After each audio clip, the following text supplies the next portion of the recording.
We have some technical problems.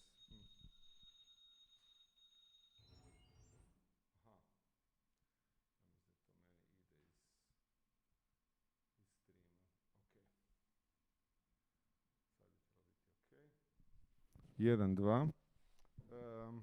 Good evening to fourth evening of Vector Hack Talks. With me is our first guest is Miha Vipotnik. We just saw his movie from 76, 77. 75, 76, yeah. Okay. And now Miha Vipotnik is, at that time you were about 20? 23, I think. Yes. Okay, so he just started working with video, but by vocation he's originally a painter, but did lots of video works. Actually, in Slovenia, he's acclaimed video artist, and also installations. And basically, I don't know so much about your practice, but I know that it's much wider than just video. Now he teaches in Lebanon and Beirut. Okay, and basically I would maybe start with some questions from our viewers online. They were asking about how you made the video. Okay, this was this was actually a work. It was just this. What you saw is just part of the very large project that consisted 11 tapes. And I was surprised as well, as maybe some of you would be, because I haven't seen this tape for about 41 years.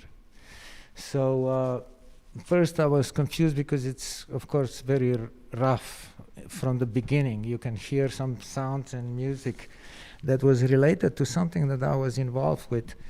Also at the time doing introductions for the television shows, and the music in the background at the very start was actually related to some kind of a fashion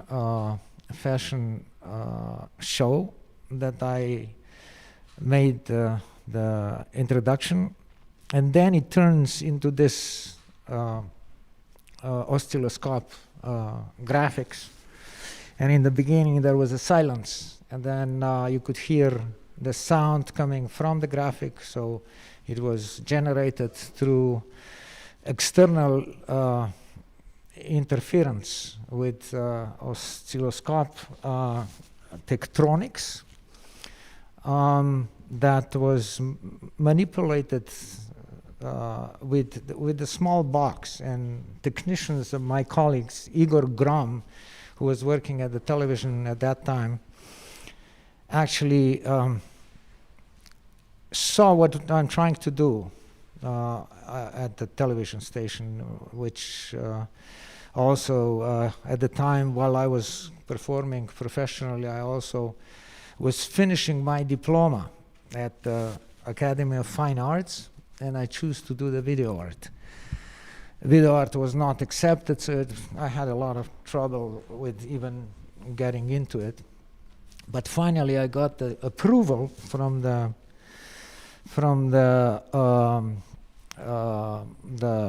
authorities at school.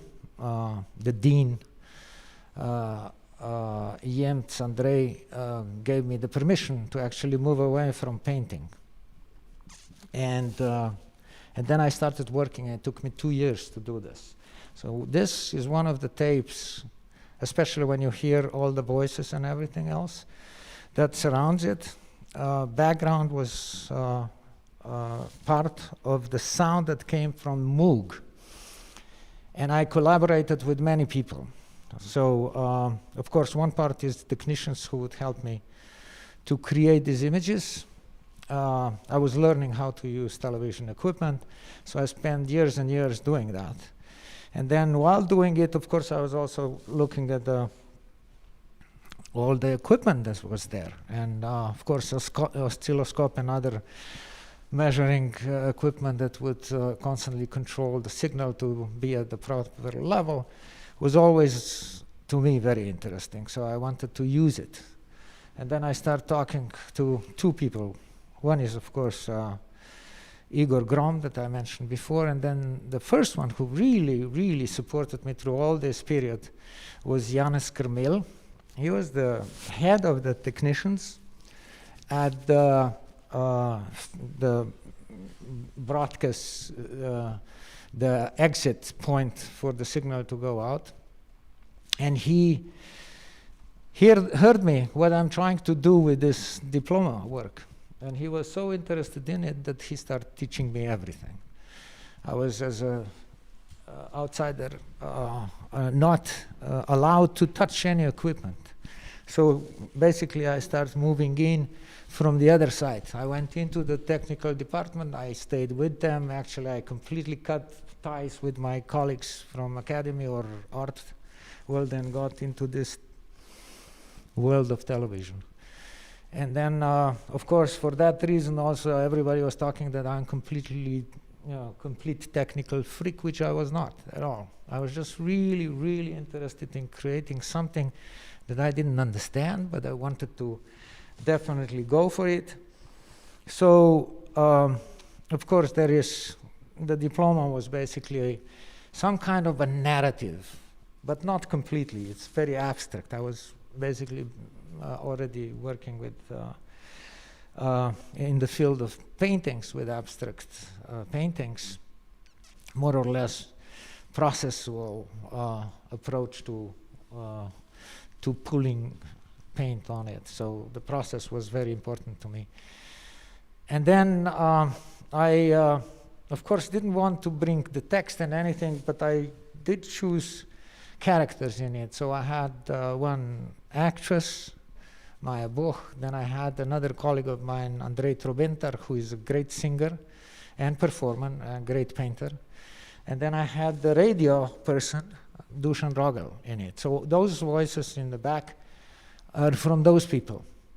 The composition was created and composed by my friend Alistair Stone, one of the original members of Na Lepem Prijazni. And this is the same band that Andrei Trobentar was in. And he actually introduced me into this whole option to deal with Moog. If you get into the Moog as a piece of equipment, of course, everything is these gadgets where you have to change, you know, all kind of things with this board, with pins and everything. So that was very close to what I thought that maybe we could use the oscilloscope, because the oscilloscope was fascinating to me because of the graphics. But of course, it was, you could see the image, right? Whatever the camera would be showing. And then I said, what if we'd move this whole thing upside down? And that's where Igor came in. And Igor started saying, yeah, we could do this. And then we created this small little box with 4 knobs. Box was made out of cardboard, a small little piece. And then that would be connected to oscilloscope, Tektronix. We had to pull all this grids and the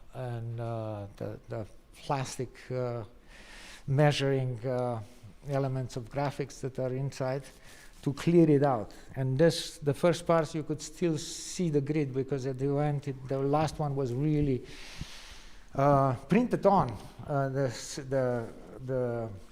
the whole tube. So then we were searching for the one that would not have this grid in it, and we found it. So the video cut at the moment, somewhere in between of this 28 minutes that the length is of this piece. And this was one of the tapes that would then be supported. So the rest of it was like cameras, 5 cameras that I had, all recorded separately.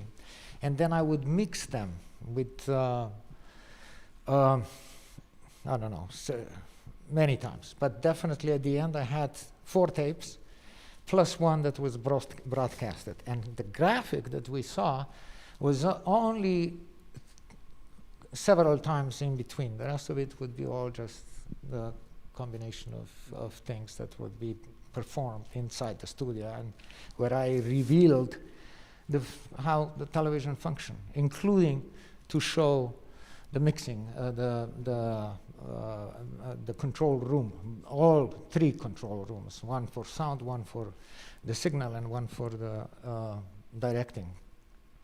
And of course, people on the television didn't like me, first of all, because I was taking apart the equipment. They were mad at me because I would take the expensive cameras off the pedestal, put them on the ground. We cover it. The beginning of the show starts with lifting the parachute, and then ending up with pushing one of the cameras in under the parachute, and parachute blinds her out. So the end of the show is blind spot. That's what it is. Now, of course, the graphic exists. This first part was the beginning when I started moving the sound out, or trying to see how the sound comes from the image, which is normal. To my understanding at the time, it was like very clear, okay, it needs to produce the sound, let's get the sound out. But then how can we do that? We interfere with it and put the sound in, and you could see that we didn't get to the point where the coughing completely stops and you could just see that. But at that time, anyway, the television production was mostly real-time process, especially when it comes to effects. I think that there was no way to you could cut tape, and that was it. Yeah, we were working with the 2-inch tapes, VPRs, and the editing system was already there in place, but you had to cut it, sometimes even physically. But I meant the rest of the process, except cutting, was kind of all the effects, lots of things were done in a camera. Not camera, mixing table, a large mixing table. We had Central Dynamics. It's a very interesting software that was designed at the time by the Canadians, and it was showing the way into the digital era. to actually, if the designer wouldn't die in between, and of course the whole thing went down with him, probably that would influence probably also what in Japan was were coming up with, especially Sony. And you mentioned we had a few days ago, we had Tomislav Mikulic on the chat from Australia.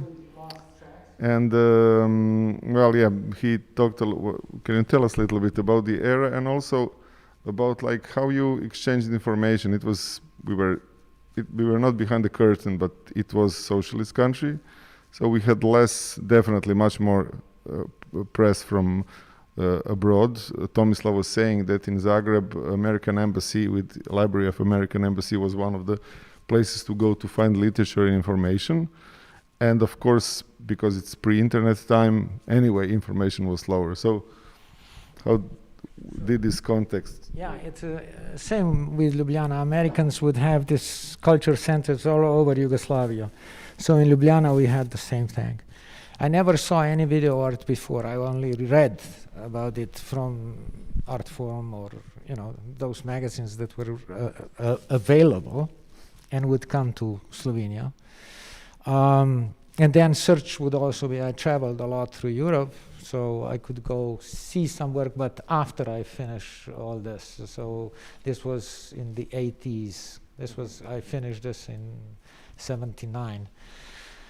Didn't know, I read about Namjoon Paik, of course, because people would then, I mean, my images, if you would see it, and you can go on internet and find it, it's under Videogram 4 Senza Televisione title, and then you can connect to it.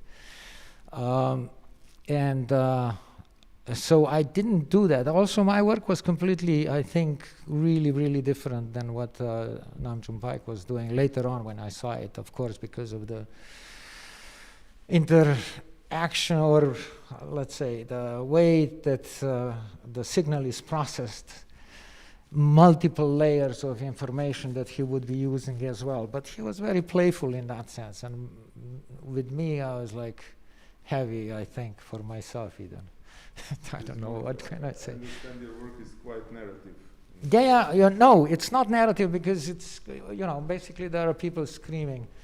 But it is. This one, but in general. Oh, well, yeah, of course. My video works very soon after my experimentation with video graphics, which I think lasted like for 2 years.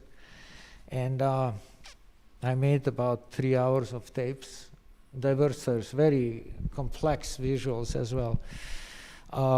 And then I stopped, of course, because I also moved to United States, and I also moved from the professional equipment, ending up the era with the video festival in Ljubljana, where we met, when I met also Mikulic, and or maybe before that, because I was working on some short children show, and I was using, I wanted to use, we had only 2 computer graphic systems in Yugoslavia at that time. One was AVA in Belgrade and was used by army for whatever they were doing there. And then the other one was Flare, that was in Zagreb. And Mikulic was working with that, so we connected, and I made one piece with him. And then I invited him to the festival in Ljubljana in 1883. So 1983. And then I also invited Stan Vasulka and his wife. And of course, Stan was one of the Woody and Steina. Vasulka, and since Woody was one of the pioneers of the entering into this age of the computer graphics and all that, so I asked him to give a talk and a workshop, not workshop, but presentation. And this was the first time that we were connected with Zagreb, or any place basically, with the cable, with the fiber optics for the first time. What year was 83. that? 1983. So in 83 was Ulka Square Festival in Yeah. Okay, that's one And more important information. yeah, and I basically wanted to do this in Cankarjev Dome because I knew everything what was going on, what television was already doing. We had in Yugoslavia, Iskra was producing one of the 3 best optical cables in the world. And they installed cables in Cankarjev Dome. And then from Cankarjev Dome, of course, we had 2 options, or to go by the air and broadcast this on a high signal, or we would pass it through the cables.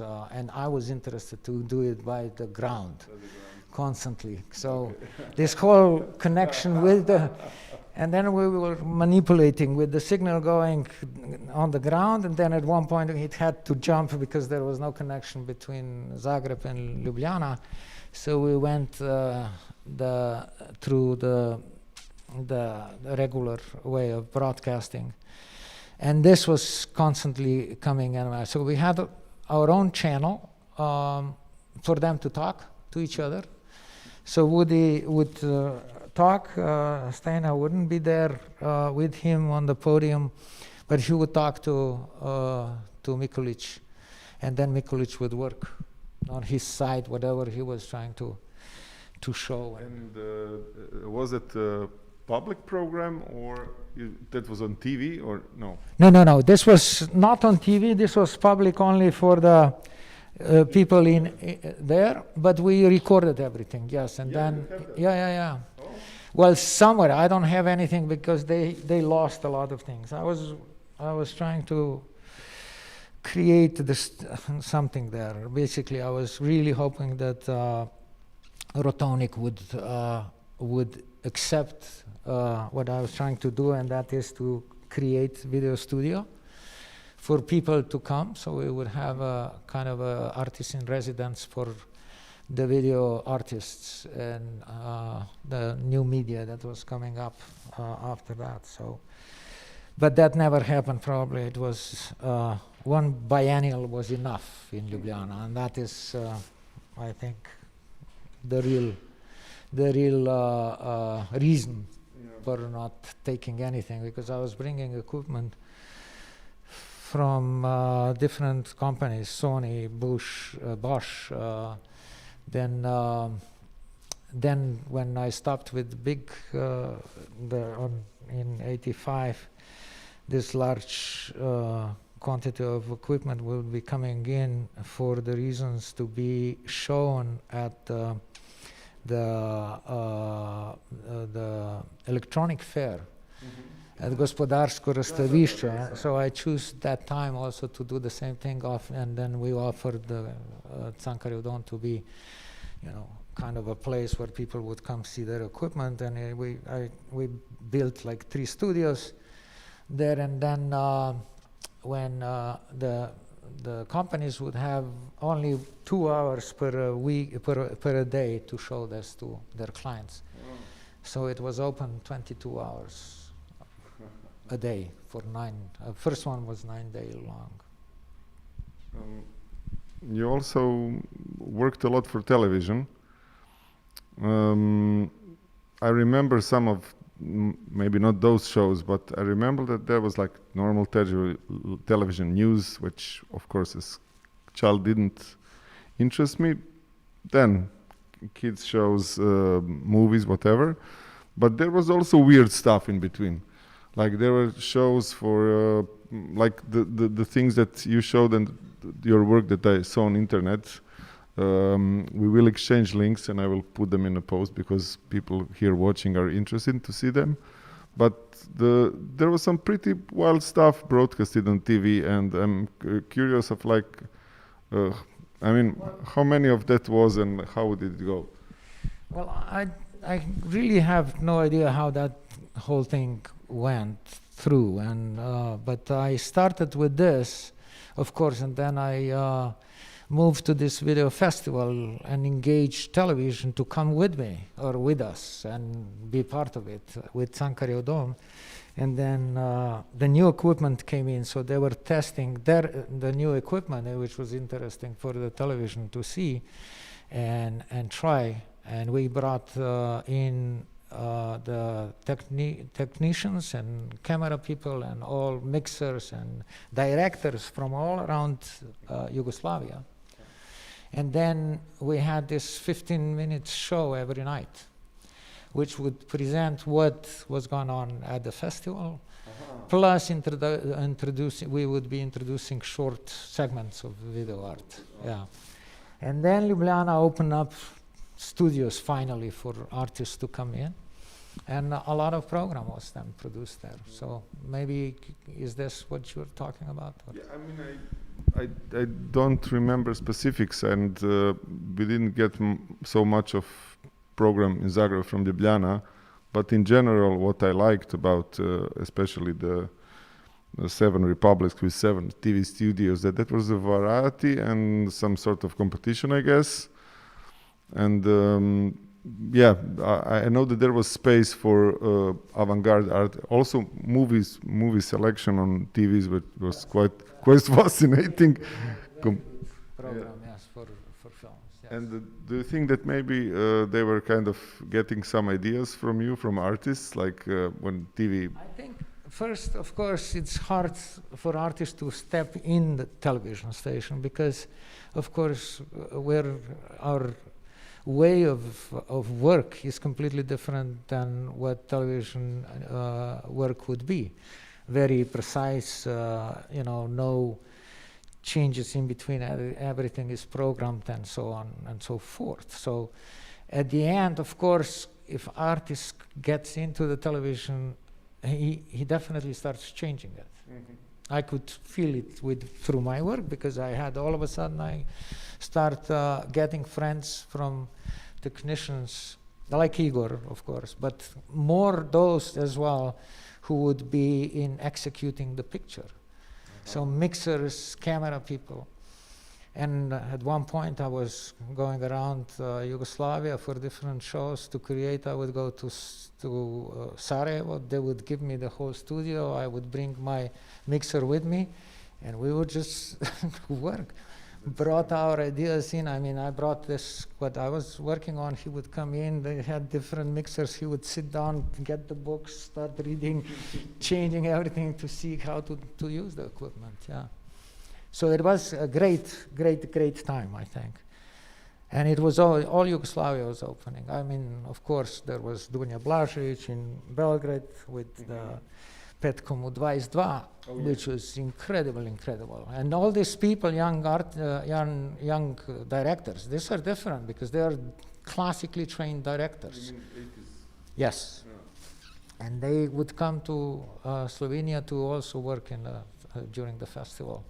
So each day another director would take over the news. And that news was not a regular news, of course.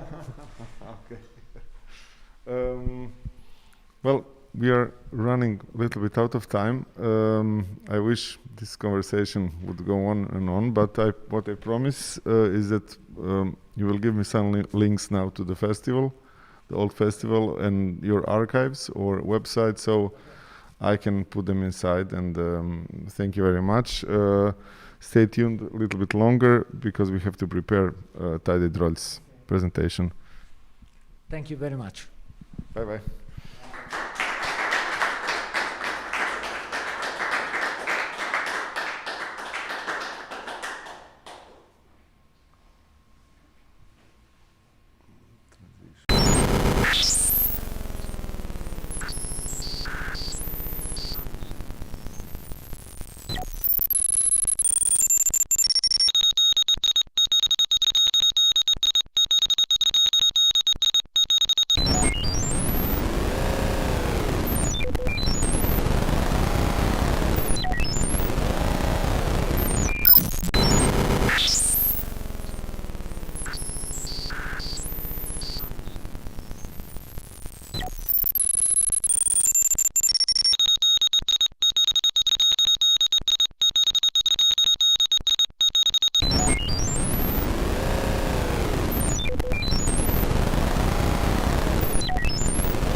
Hello,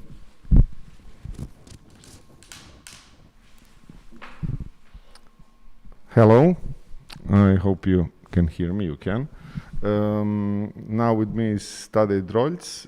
Yesterday we've seen a performance that should have been a part of Vector Hack. It was Tadej's Žarkolom. It's, I think, the second version of a piece that he started working on earlier. He's making quite a success with it, already touring in these complicated times. We saw it as, which was really strange, as part of a puppet show theater, but it's puppet festival. But it did make sense in the end. And but at first I was confused of why it is there. And so now Tadej will give us his presentation, then we'll have a chat. He will show a few video works. But anyway, congratulations, Tadej, on fantastic performance. And now to you. Okay, first many thanks, Klif, for this kind introduction and kind words. So yeah, I'm an audiovisual artist, and lately I've been working a lot with lasers, and I guess that's what brings me here today. And as an audiovisual artist, I'm of course interested in audio, visual, and audiovisual aesthetics. And today I would like to talk here a bit about kind of the two core elements from which kind of from where I guess my aesthetic kind of arises. And these two elements are audiovisual relationships. You can change to the next slide. So yes, these are audiovisual relationships that generate audiovisual objects, or I call them Gestalts, in order to kind of emphasize they are based on perception, not on technical.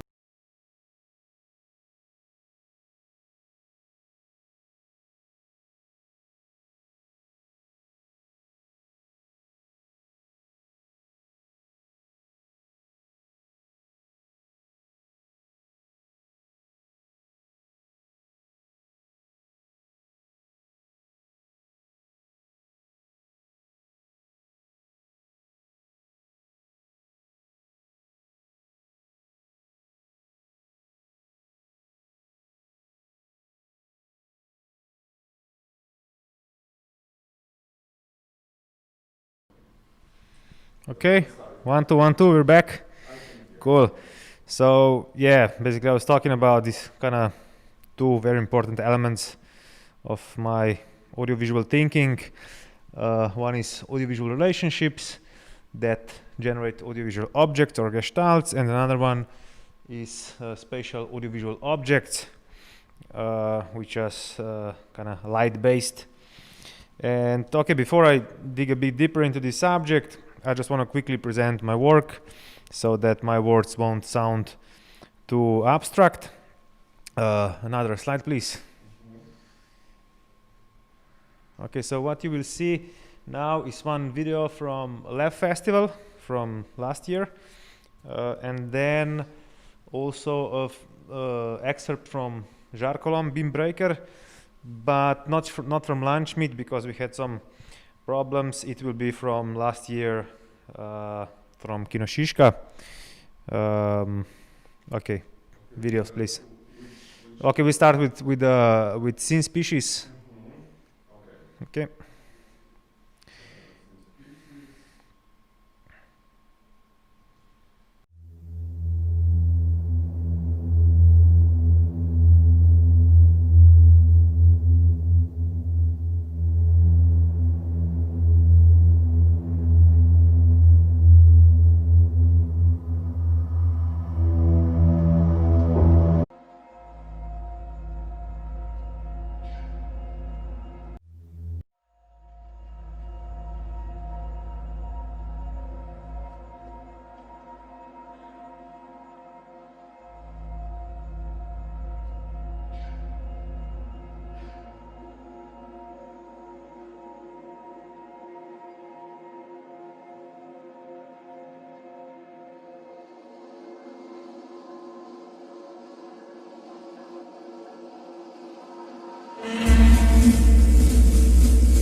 Okay, are we back?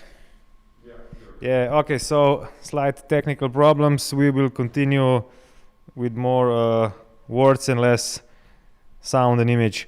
So I guess, what I want to say that basically in this project in Species that I'm doing together with Elias Merino, in that project I'm doing visuals and lights, he's doing the sound. I kind of started exploring, I mean, before that was kind of my PhD work. I was really exploring relationship between sound and image, kind of digital visuals and electronic sound. And with Scene Species, I wanted to go a bit more into the space from the flat screen. So I used light as an extension of the visuals.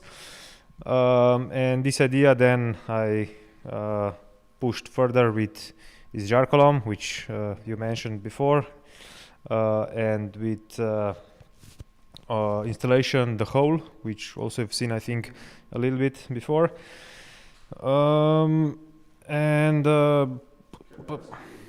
Yeah.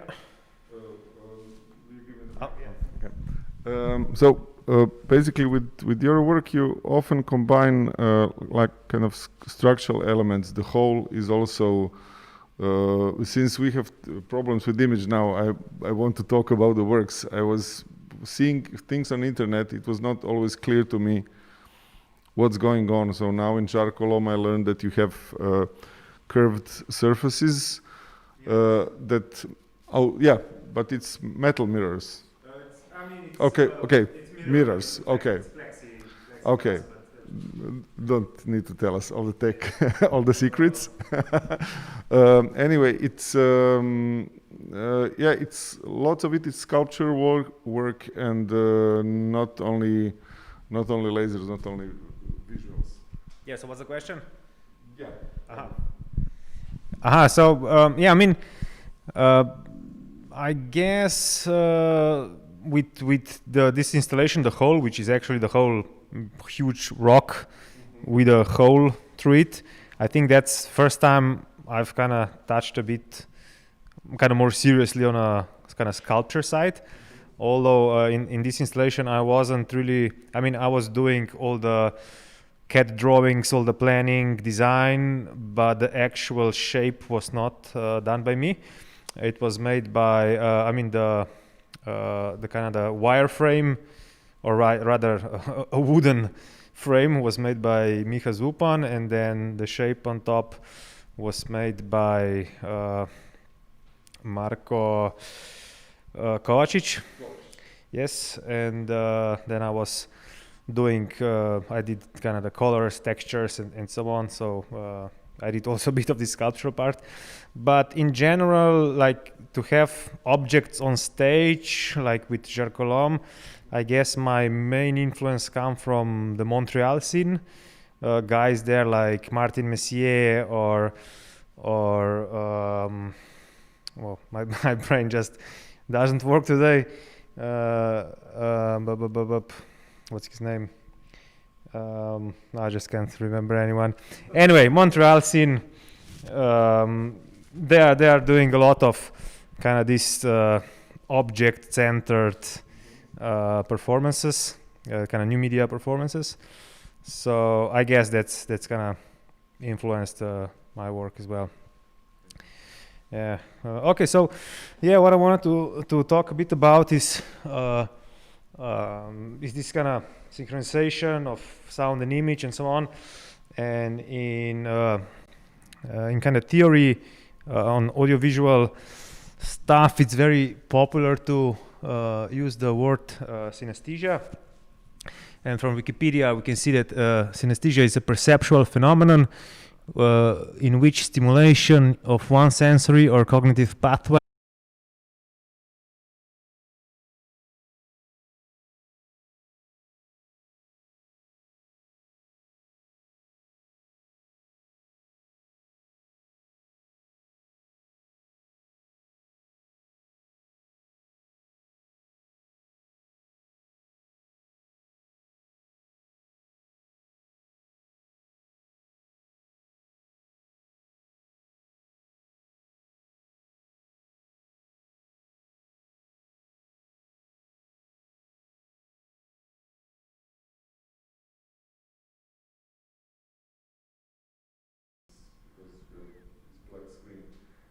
Okay, are we back? Yes, I see myself moving microphone. Here not yet. We have to, yeah. Aha, okay. Delays is strange. Okay. Yeah. Okay. So We're back. We're definitely back. So let's try to say some more wise words and then watch some videos. So yeah, what I was talking about is that usually the word synesthesia is used to describe kind of the audiovisual practices that relate to kind of synchronized sound and image. And at this point, maybe we can just show a short section from the Scene Species video.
Okay, we're back. I guess synesthesia is often kind of used to describe this sort of kind of audiovisual art, although this is not really how I kind of see how I think about my work. And one kind of influential analytic said, as you can see here, synesthesia provides some hints as to what multimedia is, but perhaps more importantly, it supplies an illuminating model of what multimedia is not. Nicholas Cook said, a bit kind of provocative comment, I would say, but he's having a good point. And I guess for him, synesthesia, he sees it as the problem is that the audiovisual relationships are kind of static. So for instance, if a person with synesthesia, I don't know, sees a green color when it hears the tone C, it will always see the green color with the tone C. So we have kind of static audiovisual relationships, or in my case, that would be kind of one-on-one mapping. We can imagine also like if, for instance, we have like one melody, the static relationship would be like adding a parallel melody to it, so we have kind of fixed relationship. So we are not kind of exploiting this tension and release that could come from different intervals between sound and image, but kind of it's more about I mean, again, a bit kind of provocative comment from Cook. He would say it's a duplication of information, although I wouldn't completely agree with that. But I guess it's a kind of good point to start thinking about these audiovisual relationships in a bit different way. So yeah, I guess my approach to audiovisual thinking is really more from this kind of perspective, that how to work with this space between sound and image in a way to create a kind of cross-modal tension and release, how to sometimes emphasize things that are in the music with the image, or additionally maybe how to complement things that the either feelings or association that music is creating, how to expand this into the territory where music really can't go, or the other way around. And I think that like the first kind of text on this subject comes from Michel Chion, from his book Audiovisual. This is very you can move to the next slide. Which is a very influential text for me. It's like, for me, it's like a Bible of audiovisual relationships. And in its foreword, Walter Murch, which is a great Hollywood video editor, also sound designer, kind of very nicely sums up, I think, the whole Chion's idea. And he says, reassociation of sound and image should be done, I believe, to stretch the relationship of sound and image wherever possible, to create a purposeful and fruitful tension between what is on the screen and what is kindled in the mind of the audience. Every successful metaphor, what Aristotle called naming a thing with that which is not its name, is seen initially and briefly as a mistake, but then suddenly as a deeper truth about the thing named and our relationship to it. And the greater the metaphoric distance or gap between image in accompanying sound, the greater the value added. And he ends within certain limits. And for instance, I think the good analogy to this is also like the stereo in audio. Like if we have two signals and we kind of make them different, we spread on the image, but then at some point the image breaks. And it's the same with 3D image. If we move what left eye and right eye perceive, the more we move things apart, the greater the depth, but then at some point it just collapses. So yeah, I guess these guys developed some really great kind of models, which I think works perfectly to talk about movies. But for my work, they were not completely appropriate, because they often relate to the meaning that sound or image are conveying, or some kind of symbolic value, which often is completely absent in abstract audiovisuals, which is kind of my territory. So I tried to come up with some kind of different model, and now we can switch further on again. I'm not really sure if I did this because I would want that, but because I had to kind of write something into my PhD thesis. But then it turned out as a very useful thing, because I could basically understand much more many of my intuitive compositional decisions, and therefore I could kind of plan better things and kind of maybe solve some compositional problems that I just couldn't intuitively solve. So isomorphic paradigm, this is kind of the spectrum of audiovisual relationships I kind of work with. So rather than kind of just think about things being synchronized, I think about this spectrum of possibilities, and on one end we have audiovisual material with a very high degree of spatio-temporal congruence, so like super synced stuff, where sound and image appears as coming from one source and therefore creates objects. So something like, something that it seems that both sound and image has the same source, same origin. And then on the other end of the spectrum, we have kind of very loose bonds between sound and image, very low level of this spatio-temporal congruence, but very strong cognitive complementation, so that there is some feeling that things kind of go together, although we sometimes don't really know exactly why. And my practice basically mostly revolve around how to build trajectories in this space.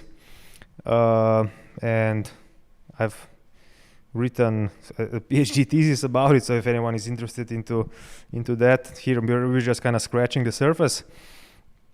And now I'll just show you two examples: one object and one cluster, as I call the other. So yeah, let's move on. Next slide. Yes, and now the video. Oh no, the other one. Okay, which one? The object, audiovisual object.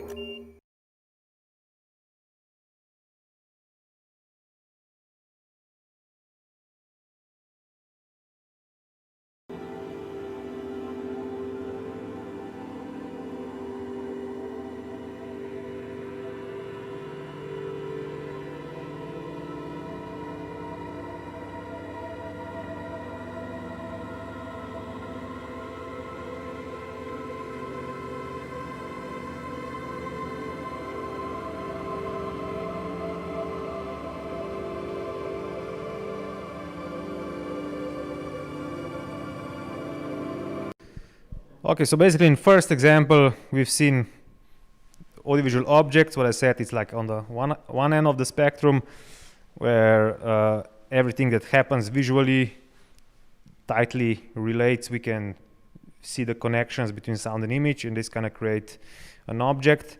There's a scientific branch that deals specific with this phenomena called psychophysics, and they call this kind of binding factors.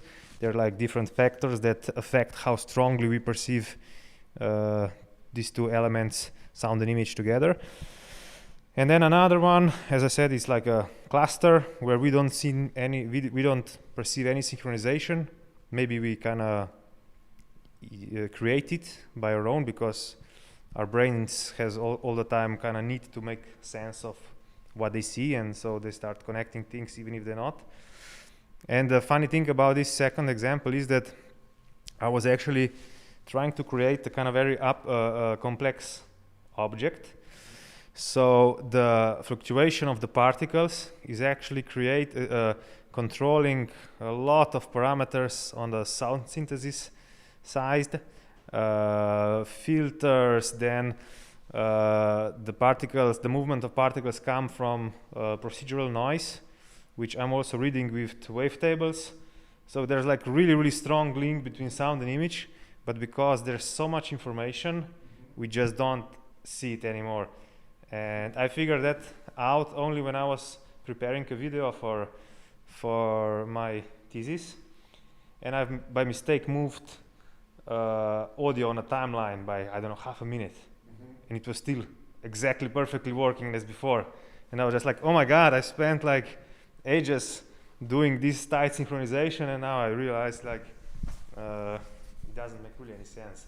I mean, it does to some extent, of course, but it's, you know, you can't really perceive the connection.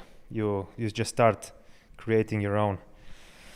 Okay, so that's a little bit about that, and I guess we can maybe skip one slide or two and just go to another one. And yeah, I think I've said a bit. Okay, let's stop here. And now about the other thing. So my latest kind of obsession, how to use space, how to move the into space with light. And here are some influential works. One is there you see Light Quanta by Nicolas Bernier. So he's one of the Montreal people. I couldn't remember his name before. So what I really admired in this example is that how basically he moves different structures in space. I mean, he's using like plexiglass plates with different engravings, and then he lights them up in different orders and kind of creates a motion. So when I was working on a piece, The Hole, which I think you've seen before a little bit, which is kind of mirror as the hole is actually made out of kind of pipe, which is a mirror, and with lasers inside. So I was basically trying to push this idea into the continuum, because this is kind of discrete with these plates. Well, I wanted to have a continuous structures. And also there's an interesting example here from Kimchi by Chips light barrier. I think this was like very expensive project that they have many mirrors that move, and then they shoot them with projectors so they can create this kind of volumetric shapes. And then also two great examples in my work, not really kind of influential because I didn't do anything in this direction, but the reason I have this here, this is a membrane by Pushwan, Stop and Wicklow, and then Black Box by Martin Messier. And for instance, when I started working with lasers, before I was used to really work with kind of complex visuals, and then when I started with lasers, and if you shoot something complex just like into the air, you don't really see the complexity unless you do it on somewhere. So this was kind of for me like, oh my god, what to do now? And I just realized that these guys really solved the thing very well. Like in Martin Messier case, we have this box with a fog, and I think he's using projector here, not lasers. And basically just the fact that you have this contour or silhouette on this membrane, it kind of helps your brain to decode what the volumetric shape looks like. So then you really see what you cannot see otherwise if you would just have. And that's the same situation here. Basically, they are projecting into the space laser shapes, but they go through some membrane, and then this membrane really kind of show the shape, and then you see all the subtleties. But the funny thing is that your brain really starts to see these things in the air, which I know that you cannot if you don't have this additional visual reference. So yeah, I think this is really, really cool ideas, cool solutions.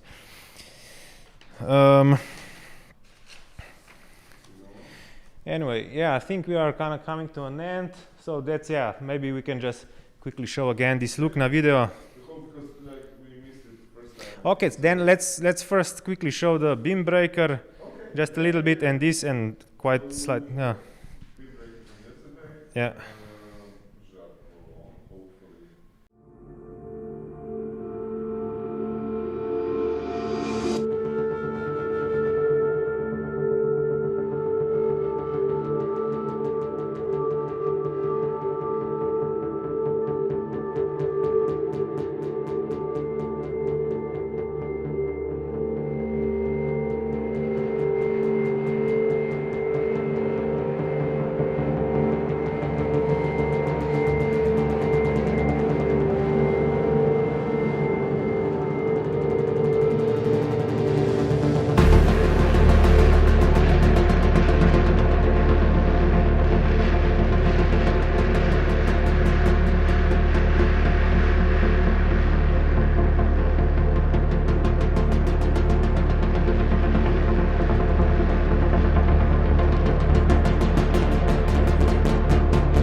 luknje so meni izredno fascinantne.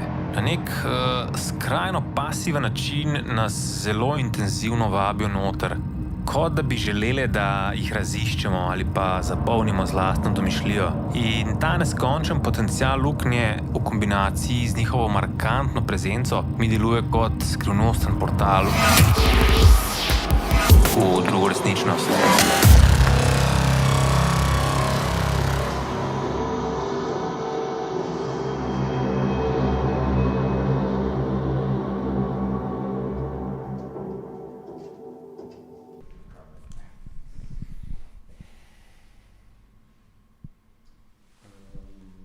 And we're back. Cool. So yeah, just few quick words about these two projects. So they are kind of related but different. It all started in this place here at Osmosa, where I was doing the first kind of experiments with lasers, and I was trying out playing with different materials, how to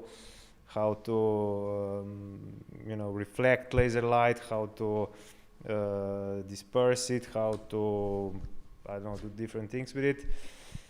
And I was really fascinated when I figured out that I had this 1 millimeter plexiglass mirrors that I could just like bend with my hands. And if I, for instance, shoot with a laser like a straight line into such mirror, I could just like bend it with hand, and the result was that the light envelope in the air started to change shape, so it felt like I was bending light with my hands. I was really fascinated by that. Essentially this is called caustics in physics, and this phenomena we are all familiar with.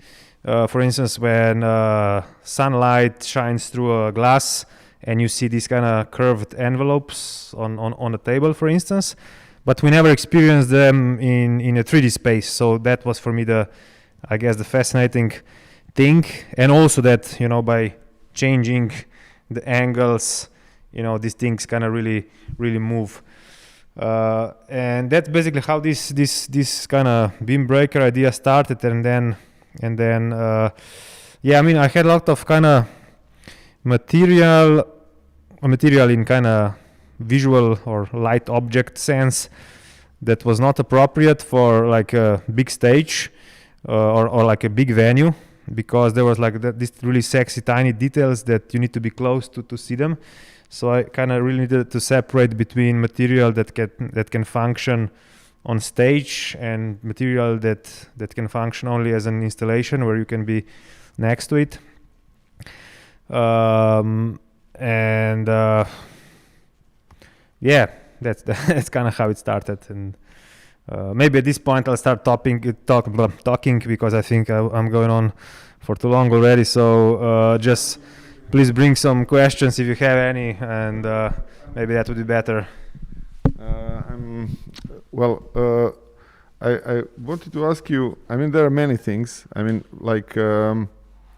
The connection between sound because you're a musician and composer, I dare to say, so it's the connection between sound and light and laser is not always direct. This is more like a geeky vector hack question than like in other situation. I wouldn't go this far, but for me it was interesting to see the work that there is not constantly direct link of like laser beams to audio. It comes up occasionally with great success, but there are also some other things like light in the fog of like both laser and normal lights. That brings another dimension that like on our festival we haven't seen so much. So this is not so much of a question, but more as a remark. But I was curious about like, so how do you? What's your current position for example, in this last jar column that we saw yesterday? So, what was the connection with with visuals and musical elements and sound as physical thing. Yeah, so in a way I could now relate back to this kind of theory I was presenting earlier, and yeah, it's all about how to kind of bring things together so that these kind of audiovisual objects are formed. And I think this is in all of my works probably, and also in Jarkolam, I use this really mostly to emphasize the tension of music, because I think when it comes to tension, abstract music or sound is very powerful to create tension, while abstract visuals not so much. So I think when you use visuals or lights to emphasize these music tensions, you can really push it kind of further. And I think this is what kind of objects are doing, because also the sound and image are tied to each other. So it's a bit like, I want to liberate myself, but I can't. It's like I'm tied to this sound, I want to go away, and I'm kind of keeping this kind of musical tension and this audio-visual tension kind of together, and then at some point, I would kind of liberate it. The music would become more would kind of release the tension, and also in audiovisual sense, we get this kind of cross-modal.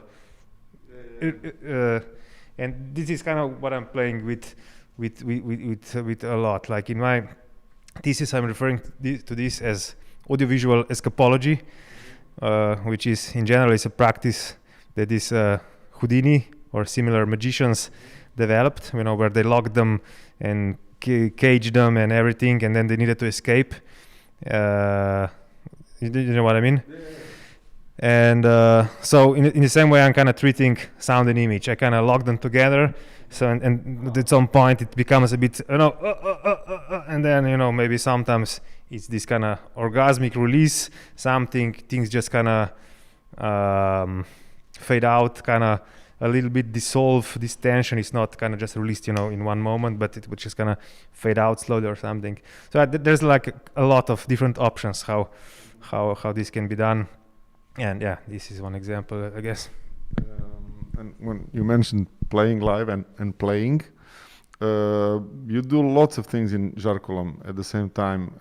I even don't think it's always important what exactly, but it's kind of quite engaged performance, because you have like obviously few spots there, many things to change, and so I guess you switch between different tasks within the composition process, and it seemed to me very, very much like a conducting idea. Maybe I'm wrong. I don't know what you did. No, I mean it's interesting that you manage this word, because if someone asks me what I'm doing on stage, and someone who maybe is not like a practitioner, I would say, yes, I'm basically like a conductor. I'm not there. I don't play the violin. I don't play the guitar. I'm kind of just keeping things in order, making sure that there's not too much of this. Okay, you go a bit more to the left, you quieter, you brighter. So yeah, that's what I do. It's just too much stuff to, I mean, like, look, each light, I'm using 4 moving heads, and each has 36 DMX channels. So it's only for lights, 109 or 145 or there somewhere DMX channels. It's just lights. So it's crazy. But then in the sound world, I have one kind of the central layer, which can I control the amount of distortion on it, and it's kind of also kind of, I guess, interesting for me to do it. Yeah. And how I'm also curious, how open is your setup in compositional way? Like, can it last longer? Can you change the length of the parts, or is it fixed in time? But you work with the dynamics or how each part is executed. Maybe I'm asking too much. I don't know. No, live in performance. I'm really curious about performing. Yeah, I mean, in general, it really depends from piece to piece how I do it. So, I mean, sometimes I work with real-time visuals that generate sound, and it's kind of also improvised parts and so on, blah blah. But in Jarkolom, in Beam Breaker, I have a fixed form, and so it's basically what you say, like conductor, basically, just kind of keeping things kind of function and tight. And I'm also moving lasers around, and you also always need to corrugate. And then I have some kind of basic gestures, how they move, but then on top of that I create my own gestures based on the space and where the audience is sitting and so on. And also the fog is very unpredictable. It's and then depending on how much fog it is, where you need to also adjust all sorts of things. So yeah. And I must say, I'm just to say to the viewers, I'm not laser expert in any way. I just got my laser recently, tried it just a few times, and I'm using it on this festival just to show other people's work. But there's lots of talk about laser safety, and I must say, watching you, I'm not an expert on that. But watching your show, you managed to really do it like it's really not going anywhere close to the audience. It's going above, it's going to the sides. But I can see the the limits that puts on a piece, because, for example, the tubes would be interesting in some other positions, but this seems to be the only one that is safe for the audience. And obviously the practice of laser safety changed with time because it's of accidents and stronger lasers that come in between. But I don't know, how do you feel about it, and what would you wish if there was not these constraints didn't exist, or what you really like about it when you watch it in your studio? Yeah, so I'm really frustrated by these laser safety limitations, which of course is great they exist, but I mean I'm frustrated by the fact that someone can get blind by the laser. This is the part of the physics I really don't like, or biology, or whatever this is. Yeah, I mean I had like a lot of ideas, how I could have different motors or robotic arms moving these mirrors, and this light would kind of dance, bouncing around. But yes, you it's too risky. You cannot do it. Or if you do it with too low light intensity, then nobody will see it. It's not gonna be cool. Although of course there are still ways, I guess, this can be done. But yeah, it's just it's always risky, because also the mirror can break easily, so it's and then if you, I guess, move to some materials that wouldn't break so easily, it's again more bigger budget, and it's so yeah, I guess you need to always kind of balance between safety, financial reality, and time, and work with it. But yeah, in general, I mean, what I do to kind of try to exploit the space always as much as possible is I always come like one day earlier already, and I do this kind of sound light check from the audience perspective. I just bring like very long cables with me, and then I work from there for a few hours and kind of adjust things in kind of to some extent there, and then and then when I also know the the audience experience, it's much easier for me on stage to know what to do and what will function and so on. That's why I'm checking my phone all the time to answer some simple questions and check if there are new ones. So it says, Tadej, Do you see the whole install as a visual instrument, or is it more sculptural, performative, like a set that is animated through light and manipulation? Okay, so yeah, first thing to say here is that the whole is kind of work in progress. First version, which was premiered at Svetlobna Guerrilla Festival, did not have any sound, and this is where the video was recorded. So all the video, all the sound you hear in the video was added in post-production and synced, just for the kind of for the purpose of trying to get some additional funding to develop the piece further, because I want to kind of add the sound to it and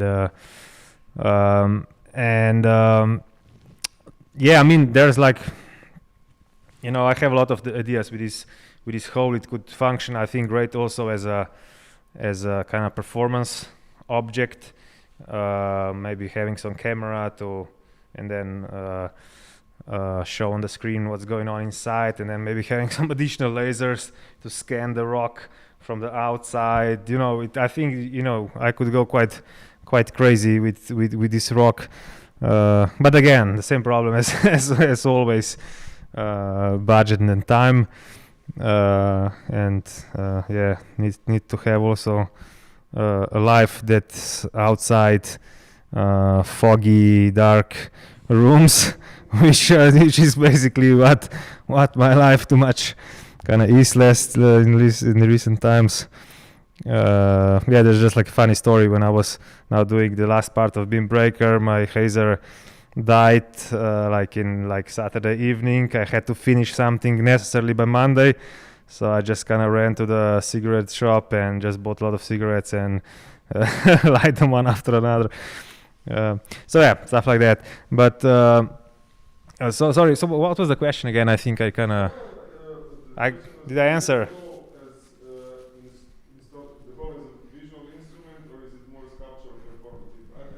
Yeah, I mean, yes, it's a bit of everything, I guess, because and yeah, there at the moment, as I said, it's kind of not finished. I mean, I wouldn't say it's not finished. Just like I want to explore different options with different versions, because here in this silent version, also the concept was kind of adapted to that. I actually wanted to explore this kind of silent part, and I wanted that the audience would imagine the sound that these beams are creating. But then lasers inside the rock were really loud and kind of fucked up a bit my romantic idea. And also there was like a lot of sound from the street and from the room next door, so it wasn't functioning like perfectly as I was hoping. But yeah, I mean, I also see this potential of making it in an instrument. You know, I want to use a camera and analyze the movement of beams and just kind of in real time transform them into sound. So these are like, I have a lot of ideas, but still not sure in which direction I'm gonna push it. So yeah, my answer would be yes to everything. But I can understand that for this sort of installations and also performances, you cannot know. You can be lucky and make something absolutely perfect first time, but basically you need rehearsals, and for bigger works you cannot rehearse because you're not that rich to afford a hangar to test it. So basically you test during first performances, first exhibitions. But it happens to me a lot with some works that basically after third exhibition then I'm like, okay, now it's fine. But for some people ask about prices and is it expensive, and I can try to answer, because it looks like lots of work. There is not so much equipment.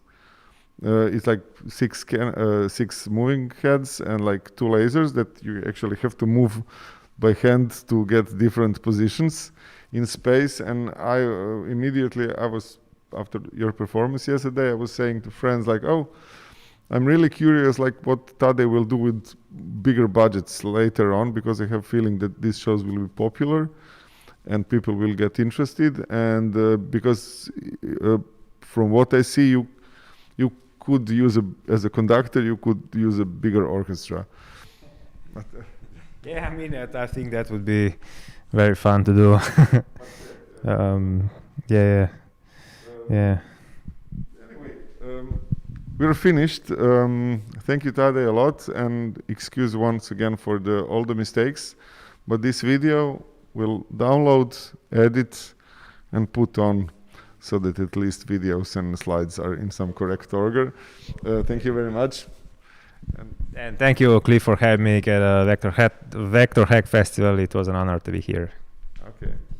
For you online, there is 1 hour to first live streams from Rijeka, and in Ljubljana here we will be performing in 10-15 minutes, starting something like that. Ciao.